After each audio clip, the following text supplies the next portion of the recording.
Let me throw another piece on the fire before I begin, friend, because what I am about to tell you is a story I have not told in many years, and the telling of it goes better with a good fire close to my knees, and the dark held a little further off than it likely deserves. There. That is better. Settle yourself. Pull your cloak up if you have one. The wind is from the east tonight, and the east wind on this road is a thin wind, and it finds its way in. I have walked many roads in my wandering, and the east wind on this particular ridge above this particular hollow is one I have known a long time, and have learned to sit close to a fire against. So, sit close. I will tell you the tale of Sender's Wood, and what happened to me in it on a night in autumn many years ago, and what has happened since, and what I cannot now know about myself and have learned, after long thought, to live alongside. You will not have heard of Sender's Wood. The country it stands in is a piece of the north that is not on most maps, a stretch of upland and birch and dark fir between two valleys that have no important towns in them. The road through it is an old road and a good road. It is used in every season.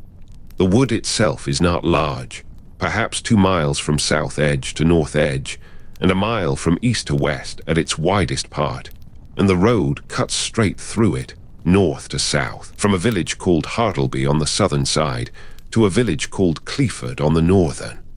Between Hartleby and Cleeford, there is nothing but the wood. The walk through it is a pleasant walk in good weather. The birches in the southern half are tall and silvered, and the firs in the northern half close in around the road and make a sort of long green tunnel, and a man walking that road in any season will tell you it is a fine bit of road, and that he has never had trouble on it, and that he does not understand the fuss the country people make. But the country people do make a fuss. They make it quietly. They do not stop strangers on the road and warn them, because there is no warning that strangers will believe. They do not put up signs. They do not refuse to walk the road themselves. They walk it. They drive their carts through it. They take their sheep along its verges. They are not afraid of the wood in the ordinary sense. What they know about Sender's Wood is this: of every 100 men who walk through it alone at night, one comes out wrong. Forgive me, friend, let me pause. The wind has shifted a touch, and I want to settle the part before it tips. Are you warm enough? Pull your blanket tighter if you have it. The fire will hold for some hours yet. I will go on. Not dead, you understand. Not hurt, not robbed, and not pursued, and not driven mad in any of the ordinary ways a man can be driven mad. He comes out the other end of the wood at his own pace, in his own clothes, with his own face on him and his own voice in his throat, and he walks on to the next village or the next inn or his own home, and he sits down at the table and he asks for his supper, and the supper is given to him, and he eats it, and he speaks to his wife about the small things of the day, and he goes up to his bed and he sleeps. And the next morning he rises and he goes about his trade, and he greets his neighbors and they greet him, and there is nothing wrong, and there is nothing wrong, and there is nothing wrong, except that the wife will know within the week that the man who came back from Sender's Wood is not the man who went into it. The children will know within a day. The dogs will know within an hour. That is the substance of what the country knows. It has known it a long time. The villages around Sender's would have a custom for what to do when a wife knows. The custom is not a kind one, and I will tell you of it in its place. But first I will tell you how I came to walk into Sender's Wood on the night of the 7th of October in the year that is my secret, and I will tell you of the inn at Cleeford, and of the polished copper kettle on the 3rd morning, and I will tell you, friend, what I have done about it, and what I have not. I was, in that autumn, a younger man than I am now by a great many years. I had been wandering through the north on a circuit of the autumn fairs, and I had played at Hartleby's fair on the 5th of October, and I had been paid well, and I had drunk less than the pay would have allowed. And on the morning of the 7th, I left Hartleby with my pack on my back, and my lute slung across it, and my purse heavier than it had been in some months. I meant to walk to Cleeford that day, which was a walk of perhaps 15 miles, and to play at the inn there that evening for my supper and a bed, and to go on to the next fair at Wennock on the following day. It was a fine morning. The sky was the high, cold blue of a clear October day in the north, and the leaves on the birches at the southern edge of Senders Wood were turning gold, and I was as content as a wandering man can be, which is more content than most men suppose, friend, but it is its own sort of content, and it is not for everyone. I left Hartleby late. That was my first error. I had stopped to play 3 songs at a baker's wife's request, because she had given me my breakfast, and the songs were a fair return. And then I had stopped at the smithy to have a buckle on my pack mended, and the smith had wanted to talk, and I had been too well pleased with myself to cut him short. By the time I was on the road north of Hartleby, the sun was past its high point, and the day, though still fair, had begun the long, slow downward slope toward evening. I walked at a wanderer's pace, which is not slow, but which is not a hurried pace either, and I reckoned that I would reach Cleeford an hour after dark, which was a thing I had done many times and thought nothing of. I came to the southern edge of Senders Wood at perhaps 4 in the afternoon. The light was already beginning to thin. The birches stood tall on either side of the road, and the road went into them straight and well kept, and I walked into the wood without slowing my pace and without thinking of it overmuch, because no one in Hartleby had said a word to me about the wood. They had not, you see. That is one of the things I have thought about since. They had not warned me. The baker's wife had not warned me. The smith had not warned me. The 2 men I had drunk with the night before at Hartleby's inn had not warned me. They had spoken of the road. They had spoken of Cleeford. They had not spoken of the wood.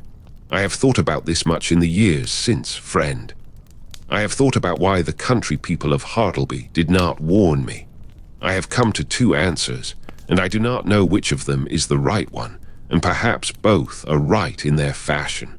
The first answer is that a warning would have done no good. The country people of Hartleby had spoken of Senders Wood with strangers before, and they had been laughed at, and the strangers had walked into the wood anyway, and some of them had come out wrong, and the country people of Hartleby had stopped warning. They had decided that the warning was a thing only the country knew how to hear, and that telling it to a stranger only made the country people sound like fools, and made the stranger walk faster into the wood out of pride. So they had stopped. The second answer, friend, is darker, and I will give it to you, because I owe you the dark answer along with the light.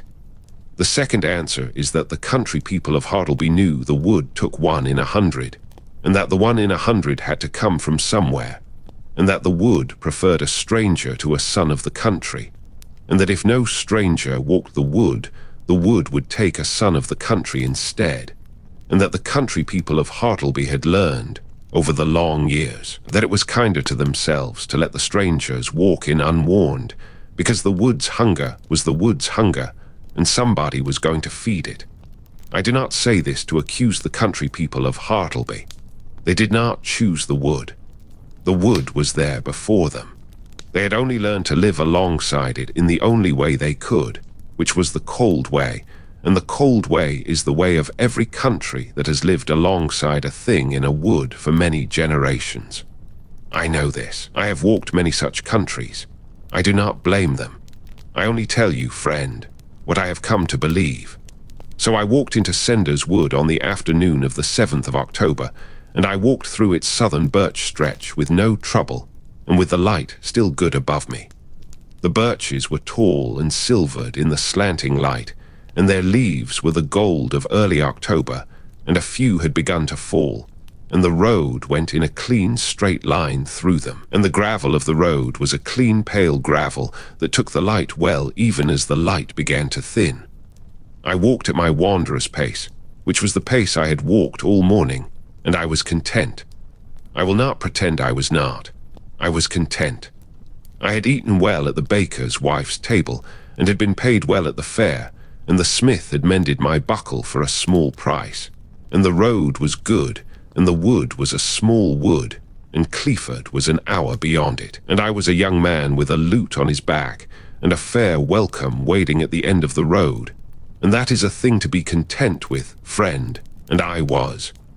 I think it is important, in the telling of such tales, to say what one was feeling at the time.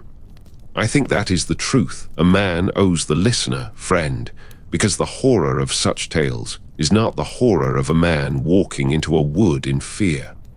Any man would feel that. The horror of such tales is the horror of a man walking into a wood in contentment, with the small private good of his day in him like a coal in a tin, and the wood taking him while the coal was still warm. That was what happened to me. That was what made the morning at Clifford so hard to bear. I had been content. I had walked into the wood content, and the wood had taken me at my most unguarded moment, the moment of small contentment, the moment a man does not protect because he does not know it needs protecting. I reached the place where the birches give way to the firs, perhaps a mile in, just as the sun went down behind the western ridge. The light went from the wood very fast then. That is the way of fir woods. The birches let the dusk in slowly, but the firs hold it close, and the dark comes down in a single hour rather than in the long, slow hour and a half it takes in open country. I lit my lantern. I had a small horn lantern that I carried for such walks, and I lit it from the tinder box I kept in my coat, and I walked on. I was not afraid. The road was straight and well kept, and the lantern threw enough light for the next 10 paces, and I knew the wood was only 2 miles across, and I reckoned to be at the northern edge in perhaps an hour, and at Clifford an hour after that. The firs at the southern end of the fir stretch were not large firs. They were perhaps 30 feet tall, and the road between them was perhaps 8 feet wide, and there were ferns at their roots that brushed the gravel at the road's edge. I walked between them, and the smell of the wood changed. The birches had smelled of leaf fall, and of cold, damp earth, and of the small dry rot of an autumn wood. The firs smelled of resin, and of needle fall, and of something else, friend, which I noticed at the time and did not name at the time, and have named since. The firs smelled, very faintly, of cold metal, the way a hand smells after it has held a knife for a long time, the way a chain smells in a cellar in a wet winter. I noticed the smell, and I thought it was the smell of the firs, and I walked on. I had walked perhaps a quarter of a mile into the firs when I became aware that there was no sound in the wood. You will think nothing of that, friend, sitting here by the fire.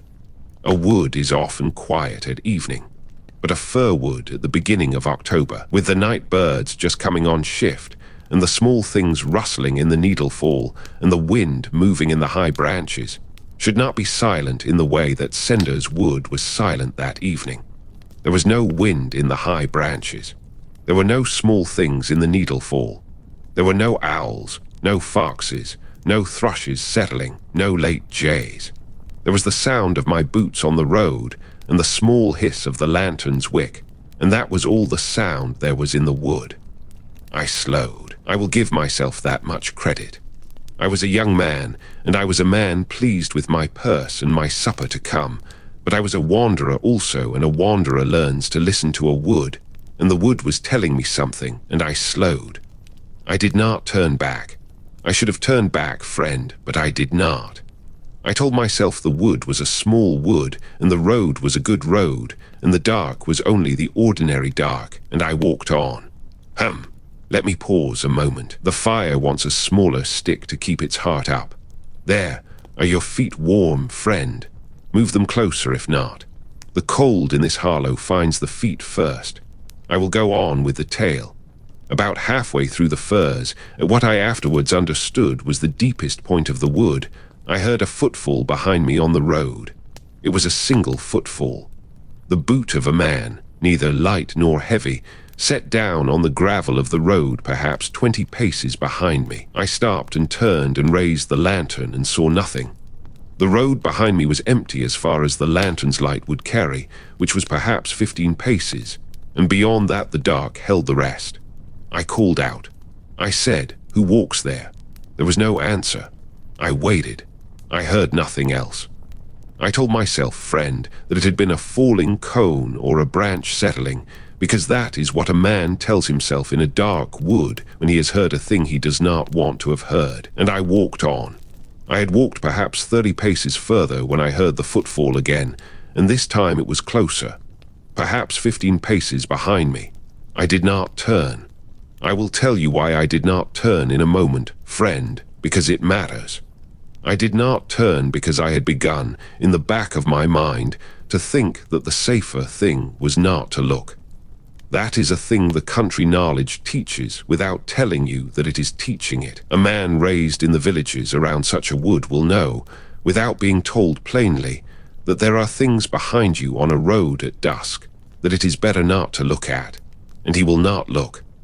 I had not been raised in those villages. I had been raised in a market town in the south, where the only thing behind a man on the road at dusk was likely to be another man with a knife. But the part of me that was older than my upbringing, the part of me that every man has, friend, and that no one teaches and that does not need to be taught, that part of me said, do not turn, and I did not turn, and I walked on. The footfall came again. It was now perhaps 10 paces behind me. It was matching my pace. When I walked, it walked. When I slowed, it slowed. When I quickened, it quickened. I did not quicken much. I quickened a little to test, and it quickened. I slowed, and it slowed. It was not pursuing me. It was accompanying me. I will tell you, friend, what I felt then. I felt the cold come up through my boots, and into my legs, and into my belly, and into my chest. I felt my hands on the lantern go suddenly heavy and clumsy. I felt the back of my neck go tight in the way it does when a man knows, in the older animal part of himself, that something has its attention on him. And I felt, and this is the thing I have thought about most in the years since, friend, the thing I have turned over and over and have never settled, I felt also a sort of curiosity. I felt a small voice in me that said, turn and look. Turn and look. You will not have this chance again. Turn and look at what is walking behind you on this road, because no one else who has heard the footfall has ever lived to tell what they saw when they turned. And you wanderer, you who collect such things, you owe it to your trade to turn. I did not turn. I will tell you, friend, that I am not certain to this day whether not turning was the right thing or the wrong thing. I have thought, in some of my darker hours, that if I had turned I would have known what I had walked through, and that the not knowing has been a worse weight than the knowing would have been. But I did not turn. I walked. The footfall walked behind me. We walked, the two of us, for what I afterwards reckoned was about half a mile of the first stretch of Sender's Wood, with perhaps 10 paces between us, and never more and never less. And then, perhaps a quarter mile from the northern edge of the wood, where the firs begin to thin and the first birches of the northern stretch can be seen, the footfall stopped. I walked on. I did not stop. I did not turn to see whether it had gone or whether it was only standing still. I walked on at the same pace I had been walking, and the road went into the birches, and the dark thinned a little because the birches let the moon glow through in a way the firs had not. And I walked on, and I came out of Sender's Wood at the northern edge perhaps 20 minutes later, and I walked the last half-mile to Cleeford under a clear sky with a half-moon up, and I came into Cleeford at perhaps 9 in the evening, and I went to the inn, and I asked for a bed and a supper, and the innkeeper, a thin woman of 50 named Bess Trowell, who I had not met before, gave me both, and I ate my supper, and I drank a single beer, and I went up to my bed, and I slept. And here is where the tale turns, friend, and where I must ask you to bear with me, because what I will tell you next did not happen on that night. It happened in the 3 mornings that followed, at the inn at Cleeford, and it is the part of the tale I have told to no one in all the years between then and tonight, and I am telling it to you now, because the fire is good, and the road is long, and because I have begun to think that a man should not carry such a thing all the way to his grave, without setting it down at least once for one other ear to hear. The first morning I rose at the ordinary hour, and I went down to the common room, and I asked Bess for my breakfast, and she gave it me, and I ate it. There were two other men at the table, both carters going south to Hartleby. They greeted me. I greeted them. We spoke of the road, of the weather, of the fares. They asked me whether I had walked from Hartleby the day before, and I said I had. They asked me through which wood, and I said Senders, and they looked at each other for a brief moment and then looked back at me, and one of them said, "You walked Senders at dusk." I said I had, and that the wood was a small wood, and the road was a good road, and the walk had been uneventful, and that I had heard nothing more than a falling branch behind me at one point. They did not press. They finished their breakfast, and they paid Bess, and they went out to their carts. And as they went out, the elder of them looked back at me at the door, and he held my eye for a long moment, and then he went out. I thought nothing of it at the time. I thought he was a countryman of the sort who looks long at strangers. I went on with my breakfast. I will tell you, friend, what I did not notice on that first morning, because I did not notice it then, and I have only noticed it since, in the long looking back that I have done. I did not notice that Bess set my plate on the table without coming round to my side. I did not notice that, when she passed me the bread, she did not put it into my hand, but set it down on the edge of the table and stepped back from it. I did not notice that the inn's old hound, a brown bitch called Tess, who had slept beside the hearth my first night, and had come over to me in the evening to have her ears scratched, did not come into the common room that morning at all, and that when I went out to ask the village for the road to Wenwick, I passed Tess in the yard, and she put her head down and went into the barn. I did not notice any of these things on the first morning, friend, because I was a young man pleased with himself and his purse, and a young man pleased with himself does not notice such things, and that is one of the small mercies of being young, and one of the small curses also, because the things you do not notice on the first morning are the things you must notice on the third, and the third morning is harder. I spent the first day in Cleeford well enough. I asked after the road to Wenwick, and I was told it was a fair 3 days' walk, and that I should rest a day before setting out, because the road climbed onto the high moor, and the moor in October was a thing best walked with strength in the legs. I took the advice. I went back to the inn at midday, and I ate a small meal, and I rested in my room, and I played the lute for an hour to keep my fingers loose, and in the evening I came down to the common room, and I played 3 tunes for the company that was there, which was perhaps 6 men, and they listened well, and one of them paid for my supper. I drank 1 beer. I went to bed. I slept poorly. That was the first thing I noticed, in the sense of noticing. I had slept well the first night at Cleeford, the night of the 7th, the night I had come out of the wood. I had slept very deeply. The second night I did not sleep deeply. I lay in the bed at the inn, and I listened to the small sounds of the inn at night, the settling of the timbers, the dog in the yard, the distant call of an owl from somewhere beyond the village, and I did not sleep until perhaps the small hours.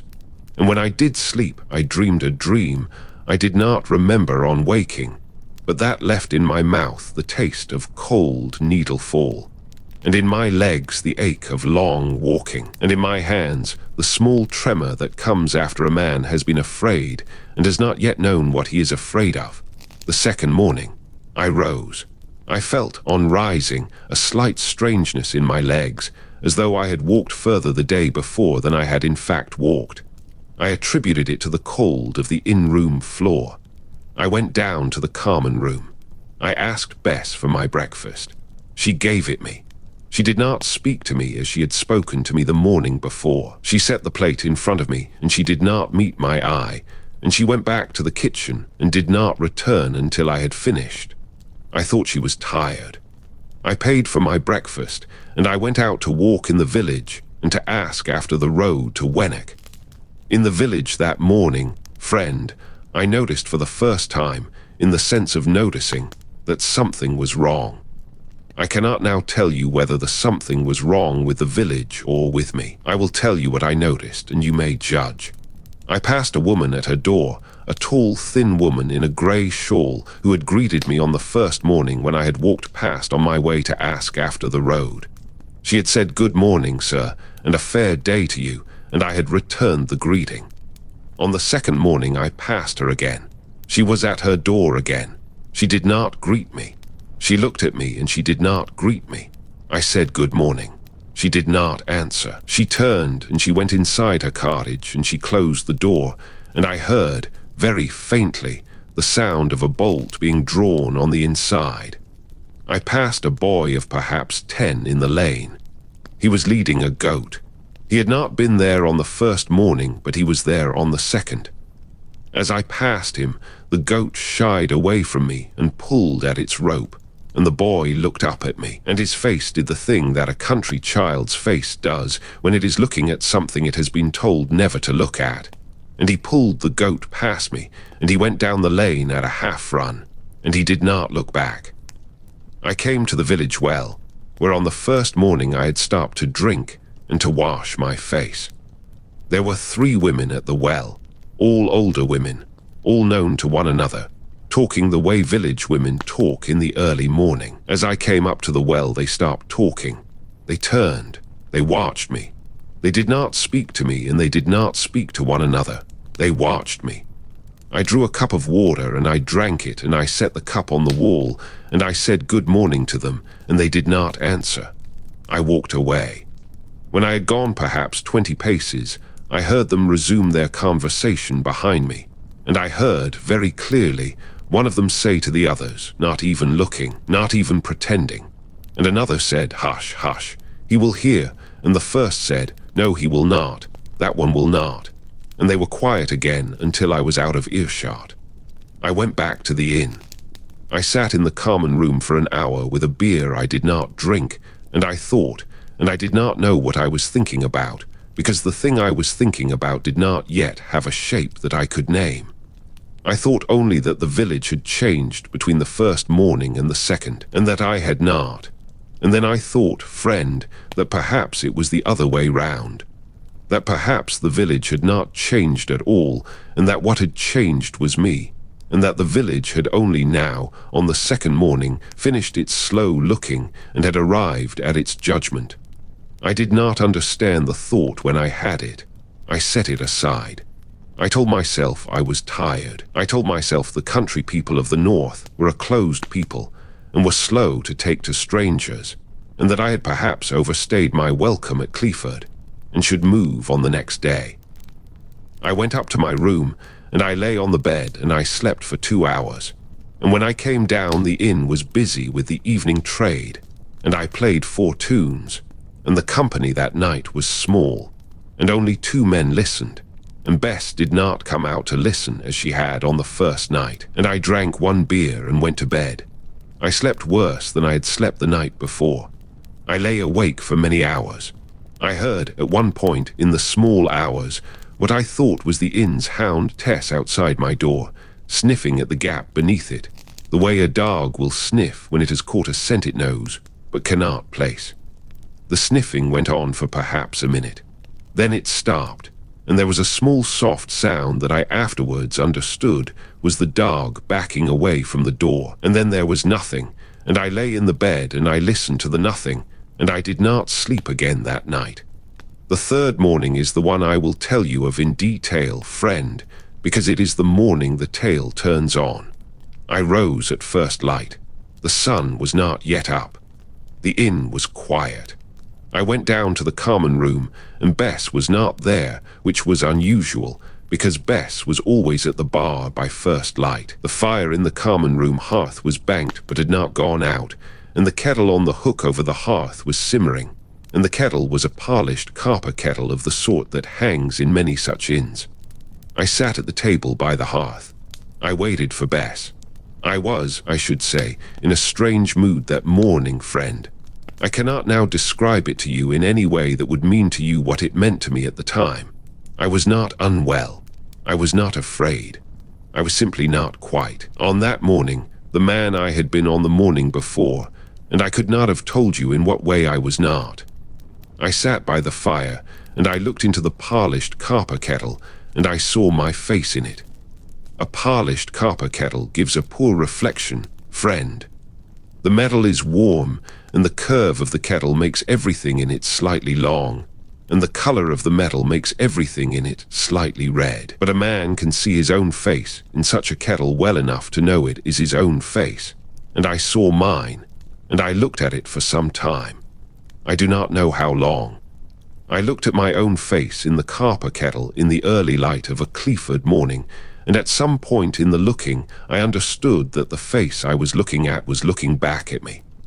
I do not mean, friend, that a reflection looked back at me as a reflection does. I mean that the face in the kettle was looking at me with an interest that was not my interest, and that it was waiting to see what I would do, and that it had been waiting some time, and that it was patient, and that I was looking at the face of something that had walked into Clifford with me on the night of the 7th of October, and that had been wearing my face for 3 days while it learned what my face was for.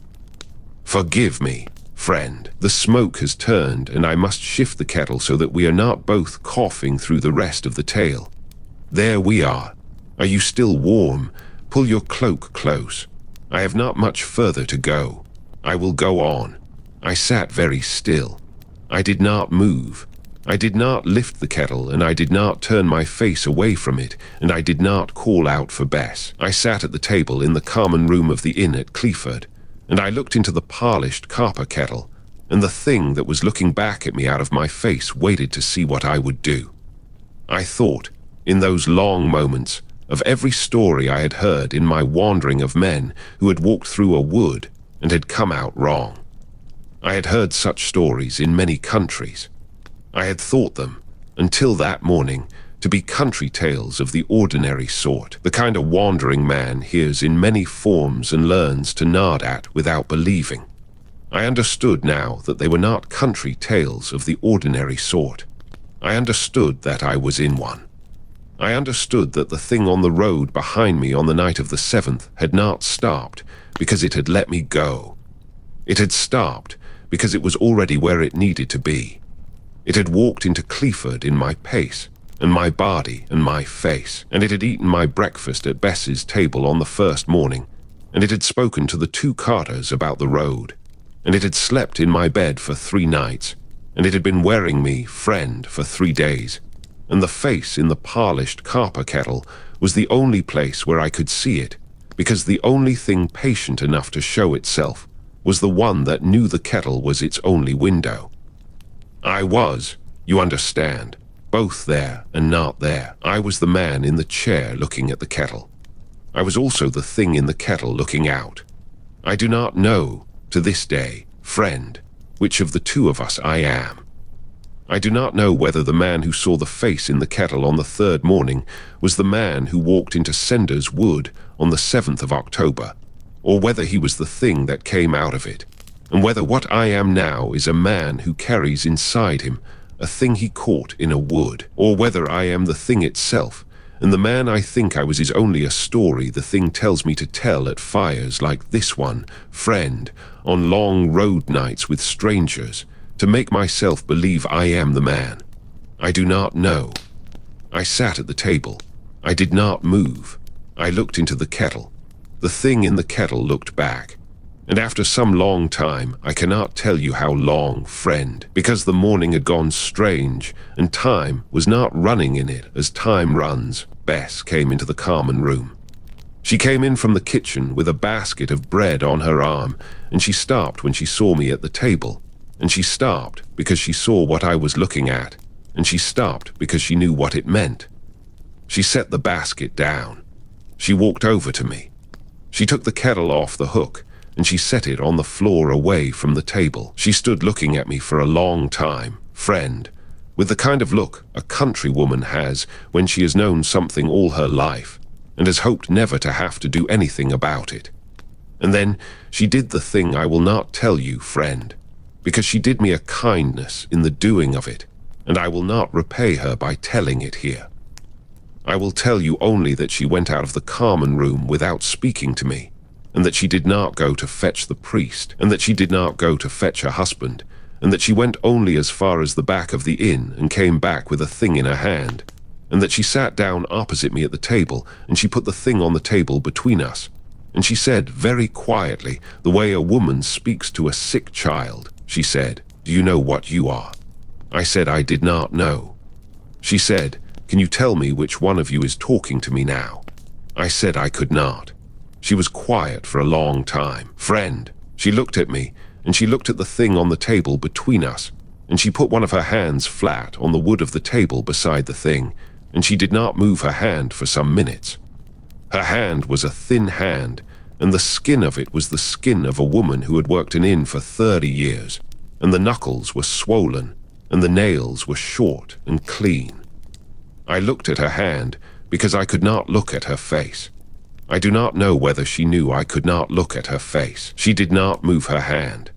At length she said, very gently, that the wood at Sender's wood took 1 in 100, and that the custom was the killing, and that the killing was done in the yard with the priest watching, and that the thing in the yard was always buried at the crossroads, and that this was the custom because it was the only thing that worked.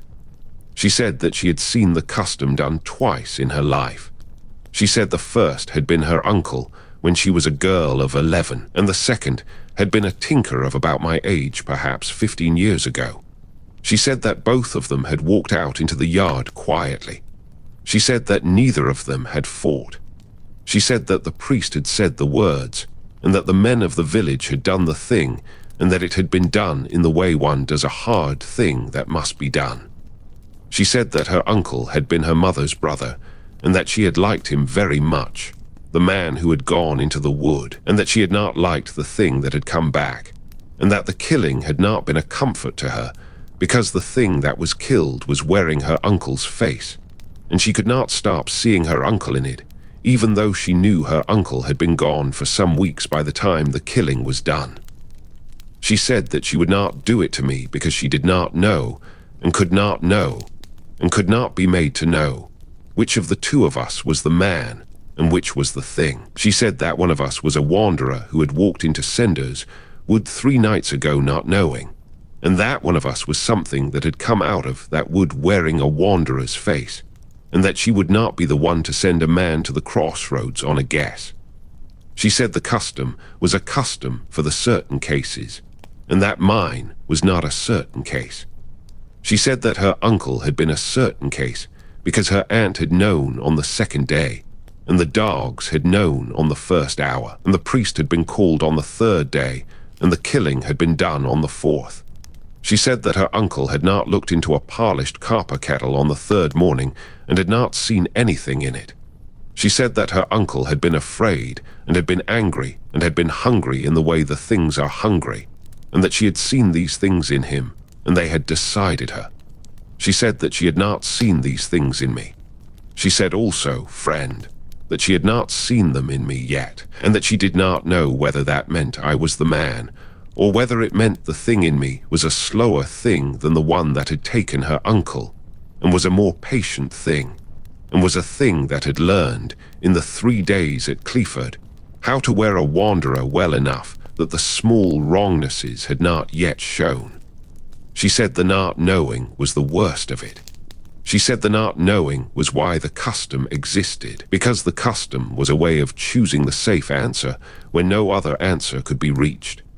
She said that she would not choose the safe answer for me. She said she would choose the answer that let her sleep at night.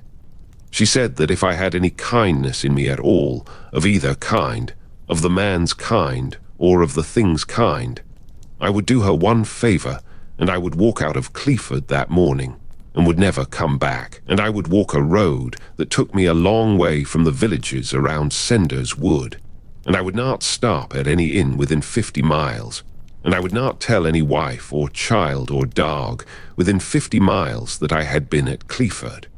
She said this would not make her safe, and she did not pretend it would.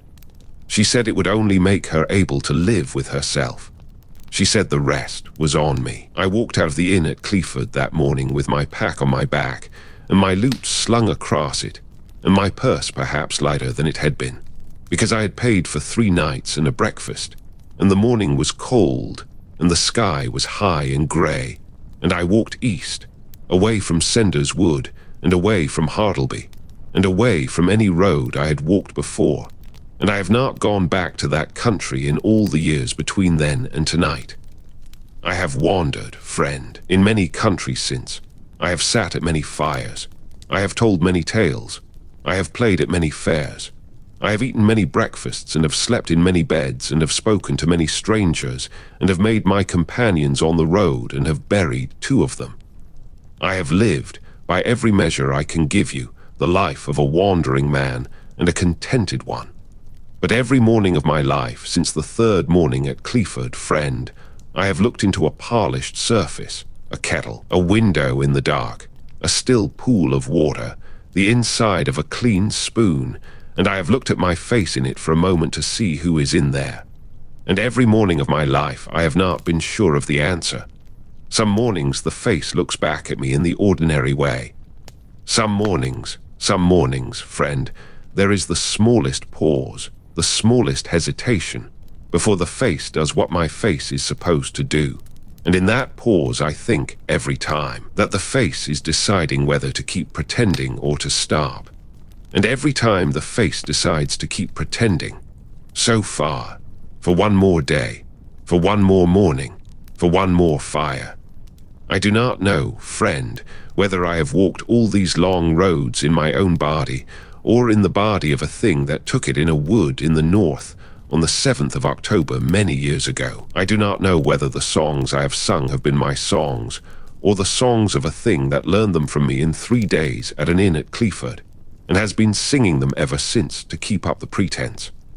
I do not know whether the kindnesses I have done have been mine, or have been the kindnesses of a thing that watched a man do kindnesses for 3 days, and has imitated him for 40 years, because the imitation has become the only life it knows. I have come to think, in my older years, that perhaps it does not matter. I think that perhaps a thing that has lived a man's life for 40 years, doing his trade, and singing his songs, and keeping his kindnesses, and burying his companions, and sitting at his fires, has become, in some way that does not have a name, the man. I think that perhaps Bess at Cleeford knew this. I think that perhaps that is why she did not call the priest. I think that perhaps she understood, with the patience of a countrywoman who had seen the killing done twice, that the killing was the wrong answer for what I had become, because what I had become was no longer a thing in a wood, and was not yet, not quite, a man, but was something in between, and that the something in between had as good a claim to the rest of the days as any of us has to any of our days. I think also, friend, in the small dark hours when the fire is low and I cannot sleep, that I am wrong about this. I think that perhaps Bess made a kind error, and that the thing in the polished copper kettle has been walking the roads of the north for 40 years, wearing the face of a wanderer who died at Cleeford on the 3rd morning of October, and that I am that thing, and that this fire and this road and you, friend, are only the latest of the many fires and roads and strangers it has used to keep the pretense going, and that one day, perhaps soon, perhaps tonight, perhaps in a year, the pretense will end, and the thing will set down the wanderer's pack, and the wanderer's loot, and the wanderer's kindnesses, and the wanderer's tales, and it will be what it always was, and the wood at Sender's Wood will have taken its 1 in 100, and the world will have 1 fewer wandering man in it, and 1 more thing walking a road. I do not know which of the 2 of us is talking to you now, friend. I have never known. That is the substance of the tale. The fire is good. The east wind has dropped a little, I think. Let me put another piece on, and we will sit a while longer before we sleep, and I will play you a tune if you would like, and you will judge for yourself what is playing it. There, the fire holds. That is enough for tonight.